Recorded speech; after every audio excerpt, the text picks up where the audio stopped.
Então, o uso de barba na igreja. Temos algumas curiosidades que vamos estar passando de algumas situações que nós vemos acontecer, né, no nosso dia a dia, na nossa prática de vida cristã, com relação à questão do uso da barba. Por exemplo, eu já vi situações mais ou menos assim, irmão Alain. Quando alguém se converte, quando alguém faz a sua decisão, né, de servir a Cristo, e ele passa a ser acompanhado por um grupo de irmãos que vai estar fazendo o discipulado, e uma das coisas que é ensinado para alguém que se converte é que ele precisa tirar a barba para ser batizado em água. Se não tirar a barba, ele não pode ser batizado em águas. Enquanto, irmão Alain, ele não retirar a barba, não pode ser emergido nas águas batismais. Já ouviu o caso dessa natureza? Com certeza, é uma coisa que não tem lógica, né? Jesus foi batizado sem barba? Complicado, né? Quando Jesus se apresentou a João Batista disse, não, pera aí, Jesus, que é isso? O senhor está muito barbudo, né? Volta lá, raspa a sua barba e você vem e se apresenta a mim aqui no Rio Jordão, que nós vamos estar lhe batizando. Acho que não aconteceu isso de jeito nenhum.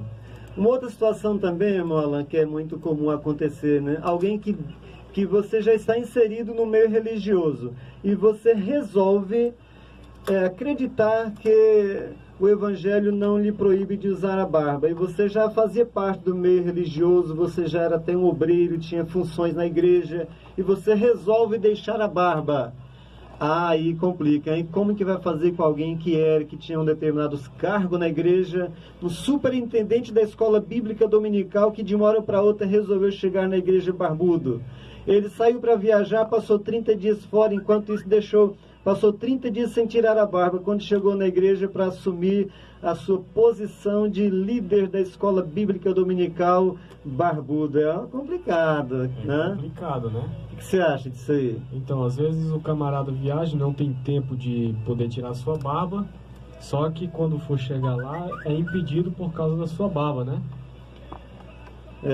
Outra situação também, que eu já percebi mais ou menos assim, ó. Inclusive já conversei com pessoas, né, sobre questões dessa natureza. Às vezes a gente encontra com vários irmãos, a gente passa a conversar e tal. Alguém que queria ir na igreja, ele tinha muita vontade, irmão Alain, de estar indo na igreja. Ele tinha muita vontade de estar participando no meio religioso ali e tal, fazer o seu compromisso numa determinada eclésia, num determinado grupo religioso, só que ele tinha barba. E ele sabia já que a igreja pelo qual ele queria fazer parte não aceitava o uso da barba.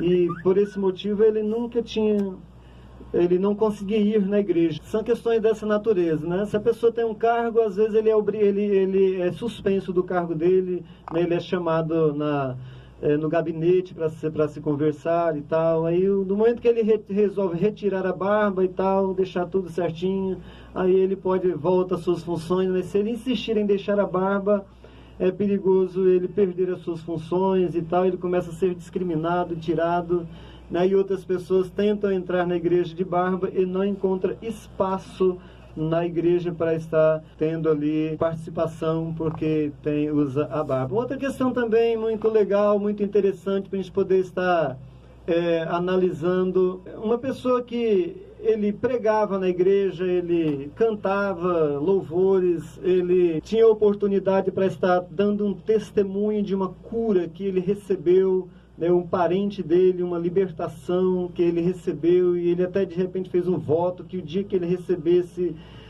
que ele fosse contemplado aí com essa bênção, ele estaria contando um testemunho. Mas nesse período ele resolveu deixar a barba. Pronto. Se ele deixou a barba agora para ele poder assumir o microfone da igreja, para cantar barbudo é difícil. Para ele poder contar um testemunho na igreja barbudo, a maioria da igreja não aceita a sua palavra, não recebe a sua palavra, né? Se ele tinha oportunidade de vez em quando para trazer a mensagem oficial, ele era um pregador, trazia a mensagem final do culto, mas ele resolveu deixar a barba, nunca mais prega na igreja, nunca mais canta um louvor, nunca mais tem oportunidade para contar um testemunho. Ele fica um crente ali, tranquilo, um irmão, né, e tal, um devoto permanece no banco, mas as suas atividades religiosas são todas tolhidas porque ele resolveu deixar a barba, porque ele entendeu, ele analisou, ele leu, ele procurou, ele pesquisou e percebeu que o Evangelho não trata de barba, não discrimina ninguém por causa da barba. Ele teve essa compreensão e aí acabou. Resolveu chegar na igreja de barba. Já vi situações dessa forma. Morreu o homem, acabou o homem porque resolveu pensar que não podia usar barba. Situação mais ou menos dessa natureza, são questões que nós colocamos aqui nas nossas curiosidades, mas existem muitas outras situações. Antes mesmo das igrejas evangélicas surgirem, quando havia apenas a igreja católica e seus ramos, né, as protestantes, os homens de Deus usavam barba. Basta você observar algumas gravuras daquela época. Você volta na história um pouco, você vai perceber grandes homens da história da igreja que usavam barba. Você vai perceber, por exemplo, Calvino, Spurgeon e outros homens da história da igreja que usavam barba, né? Não precisa você ir muito longe. Agora, a grande questão aí é o seguinte: o que isso tem a ver com pecado, com evangelho, com ensinamentos bíblicos? Como conseguir inserir uma situação dessa num contexto bíblico? É isso que deixa a gente assim um pouco meio preocupado, um pouco meio estarrecido, né? Como que alguém consegue fazer essa junção, né? E trazer para o contexto religioso e aplicar como regra doutrinária, né? Colocar no estatuto de uma determinada denominação a proibição de uso de barba, algo tão histórico, algo tão, né, que não tem nada a ver com a questão do conceito cristão, né, de ser. Mas quando o advento, por exemplo, das Assembleias de Deus no início do século XX, no século XVIII acontecia essa questão da separação. Já no século XX houve uma inversão nesse conceito, ou seja, aqueles que tinham barba já não eram mais os de direita e sim os de esquerda. Então os líderes das igrejas, que eram partidários da direita, obrigaram os membros a rasparem suas barbas. Pronto. Ela surgiu no outro contexto, em que os de esquerda deixavam a barba, ela se posicionou no lado de direita e pediu para que os seus membros não deixassem a barba, que era para se identificar com o governo X. E como é que consegue transformar uma situação dessa, puramente política, em questão doutrinária? Ao ponto de alguém ser disciplinado, ao ponto de a igreja não aceitar alguém porque está de barba, algo puramente político, algo puramente cultural, algo puramente social, e algo que está totalmente isento de religião, está totalmente isento de evangelho. Jesus nunca falou sobre isso. É isso, mais tranquilo, de boa. Então essa questão logo foi incorporada ao que eles chamavam de usos e costumes das Assembleias de Deus e de algumas outras denominações, que tem umas que não permitem nem o uso de bigode, outras permitem ainda o uso de bigode, né? São várias denominações que têm essa questão. Agora, quando a gente pega uma identificação dessa, grupo A, grupo B, grupo C, só para diferenciar um grupo do outro, e você quer, porque quer, provar, né, o não uso ou o uso usando, né, o livro sagrado de Deus, aí é onde nosso nível de reflexão não aceita.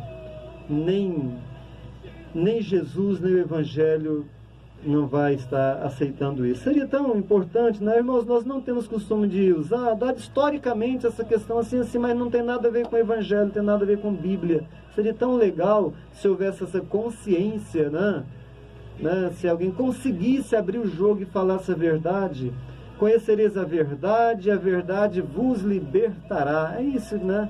Estamos aqui, né, para estar falando a respeito da questão do uso da barba. Nunca um uso e costume pode ser transformado numa doutrina. Se você resolveu adotar uma farda para a sua igreja, todas as pessoas vão usar aquela farda. Isso jamais pode ser transformado em doutrina. Do tipo assim, quem não adotar essa farda está em pecado, está em desobediência. Não tem desobediência coisa nenhuma, porque no Evangelho não tem farda. Tem farda em usos e costumes.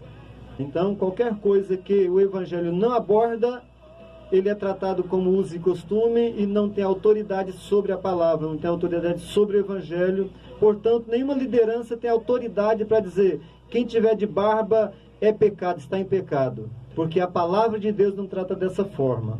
E todas as pessoas em qualquer âmbito religioso que resolver deixar a barba tem que ser respeitada por qualquer líder religioso.